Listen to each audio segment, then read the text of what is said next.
जय हिंद, जय माँ भारती। दोस्तों, मैं अभिषेक अहलावत आज एक बार फिर इस वीडियो मैसेज के माध्यम से आप सबसे एक बहुत ही महत्वपूर्ण विषय पर चर्चा करना चाहता हूँ। आजकल आप देख रहे होंगे न्यूज़पेपरों में और अखबारों में, न्यूज़ खबरों में आ रहा है कि किसानों के हक मारा जा रहा है। किसान संगठनों ने आंदोलन की चेतावनी दी है। मैं भी एक किसान परिवार से ताल्लुक़ रखता हूँ और 2008 में मैं दिल्ली में जब पढ़ा करता था तो मैं ये अनुभव किया कि बहुत कम किसानों के बच्चे बड़े इंस्टीट्यूटों में जाके पढ़ पाते हैं।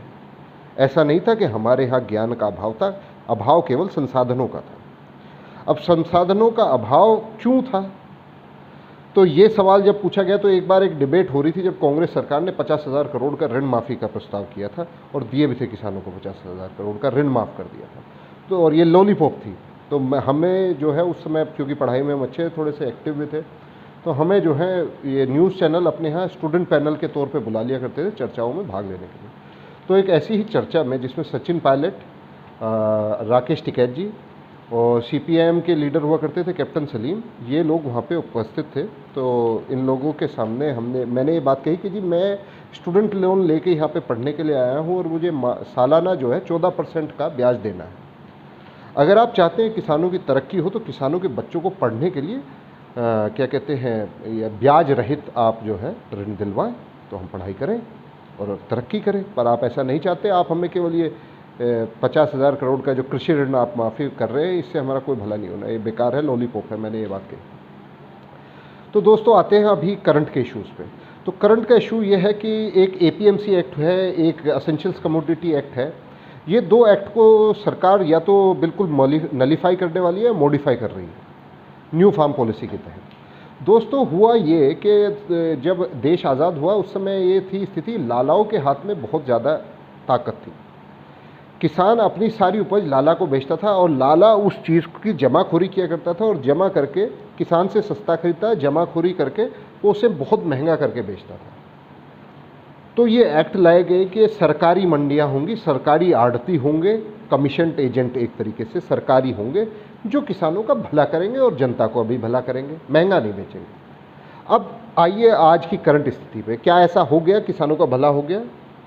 अगर हो गया तो फिर वेरी गुड, ये एक्ट चालू रखनी चाहिए, सारे किसान खुशहाल होने चाहिए। पर समस्या ये है कि ऐसा नहीं है, दुर्भाग्य से।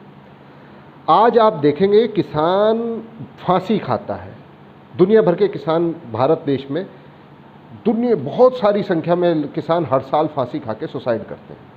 क्या मेरा सवाल इन किसान संगठनों से, इन पार्टियों से सवाल ये है, क्या आज तक किसी एक भी आड़ती को आपने पैसे की तंगी की वजह से, समस्या से फांसी खाते हुए, सुसाइड करते हुए देखा है? सुना है किसी ने कि आड़ती के पास पैसे की कमी है?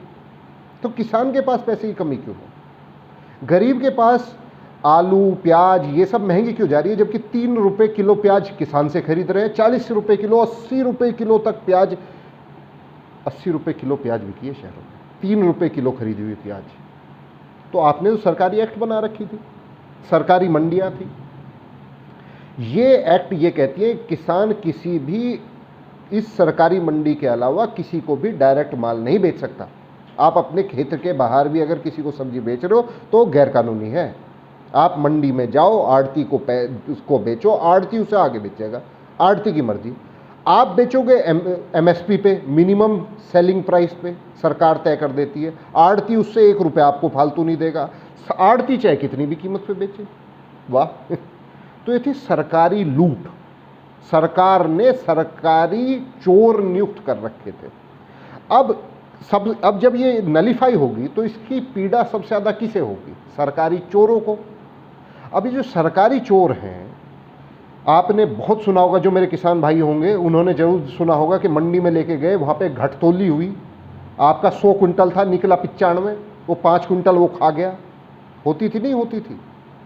तो इस सब का इलाज क्या है कि इनकी जो मोनोपोली है एपीएमसीज की, ये जो मंडी समितियां जो हैं सरकारी, जो इनकी मोनोपोली है कि किसान को इन्हें बेचना है, तो इस मोनोपोली को तोड़ा जाए, किसान को ऑप्शन मिले। अब आप एक बात सोचो, आप कुछ पैदा कर रहे हो, वो एक ही आदमी खरीद सकता है, अब उसकी मर्जी, वो यूँ कहते हैं भाई मुझे आज ज़रूरत नहीं है, आप तो मर गए। अब 10 आदमी खड़े हैं लाइन में, सबको 10 को बेचना आपको, जो आपको बढ़िया रेट देगा आप उसे बेचोगे। आप सस्ते वाले को क्यों, एमएसपी पे क्यों बेचोगे आप, बताओ आप। फिर तो जो सबसे बढ़िया बोली लगाएगा आप उसे बेचोगे, बेचोगे कि नहीं बेचोगे। अब समस्या ये आ रही है कि ये राजनीतिक दल, ये किसान संगठन आज तक ये किसानों को यही नहीं समझा पाए। मैंने कई बार सवाल पूछे कि किसानों की असली समस्या क्या है मेरे भाई, किसानों को उनकी हक का रेट दिलवा दो उनकी फसल का, बस यही समस्या है। अब वो तुम दिलवाने को तैयार नहीं हो, और अब जब सरकार किसानों के उसके हक का रेट दिलवाना चाह रही है तो आप लोग उसमें अड़ंगा हटा रहे हो। भाई नुकसान तो कमीशन चोर का हो रहा है, जो कमीशन खाता है उसका नुकसान है, किसान का क्या नुकसान है, मुझे ये दिखा दे बस।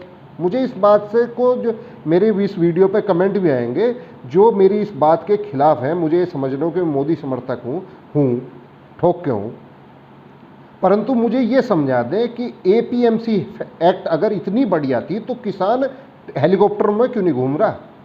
86% किसान गरीब है, मीडियम एंड स्मॉल है।